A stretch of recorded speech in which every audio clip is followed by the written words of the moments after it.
भैया बहनों फूफा फीफ, कल आपने पढ़ा कि फहफा लोगों में हलचल बढ़ गई। आज के प्रधान अतिथि का आगमन हुआ। यह महाफय हाई कोर्ट के जज नियुक्त हुए थे। इसी उपलक्ष्य में यह जलसा हो रहा था। राजा साहब ने लपक कर जल्द हाथ मिलाया और आकर प्रवीण जी से बोले, आप अपनी कविता तो लिख ही लाए होंगे। प्रवीण ने कहा, मैंने कोई कविता नहीं लिखी। उसके आगे से आज है, थोड़ा सा बचा है। सच, तब तो आपने गजब ही कर दिया। अरे भले आदमी, अब से कोई चीज लिख डालो, 2 ही 4 पंक्तियां हो जाए। बस ऐसे अवसर पर एक कविता का ही पढ़ा जाना लाजमी है। लाजमी माने जरूरी है। मैं इतनी जल्दी कोई चीज नहीं लिख सकता। मैंने व्यर्थ ही इतने आदमियों से आपका परिचय कराया। बिल्कुल व्यर्थ। प्रवीण ने कहा, बिल्कुल व्यर्थ। अरे भाईजान, किसी प्राचीन कवि की ही कोई चीज सुना दीजिए, यहाँ कौन जानता है। प्रवीण ने कहा, जी नहीं, क्षमा कीजिएगा, मैं भाट नहीं हूं, न कथक हूं। यह कहते हुए प्रवीण जी तुरंत वहां से चल दिए।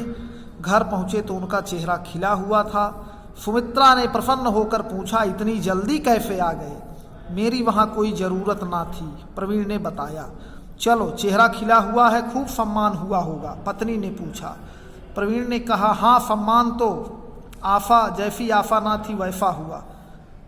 पत्नी ने कहा, बहुत खुश हो इसी से कि आज मुझे हमेशा के लिए सबक मिल गया। सबक माने सीख। मैं दीपक हूं और जलने के लिए बना हूं। आज मैं इस तत्व को भूल गया था। ईश्वर ने मुझे बहकने ना दिया। मेरी यह कुटिया ही मेरे लिए स्वर्ग है। मैं आज यह तत्व पा गया कि साहित्य सेवा पूरी तपस्या है।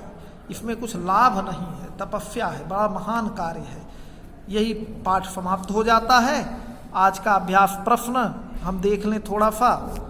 भैया बहनों, अभ्यास कार्य भाषा कौशल कुल 1, 2, 3, 4, 5 प्रश्न हैं। इन 5 प्रश्नों का उत्तर मैं आज आपको बता दे रहा हूं। कल दूसरा प्रश्न बताऊंगा। लिखा है, प्रवीण का नाश्ता क्या था? प्रश्न है, प्रवीण का नाश्ता क्या था? इसका उत्तर होगा, प्रवीण का चाय बिना दूध के नाश्ता था। दूसरा प्रश्न है, फटे हाल कपड़ों पर प्रवीण की दार्शनिक गंभीरता लिखिए। उत्तर होगा, फटे हाल कपड़ों पर प्रवीण की दार्शनिक गंभीरता यह थी कि जिन्हें ईश्वर ने हृदय की परख दी है, परख माने देखने की क्षमता, वे आदमियों की पोशाक नहीं देखते, उनके गुण और चरित्र देखते हैं। सही है, व्यक्ति को कपड़ा नहीं, उसकी विद्वता, उसके गुण को देखना चाहिए। तीसरा प्रश्न है, सुमित्रा ने उनकी सरलता पर क्या कहा?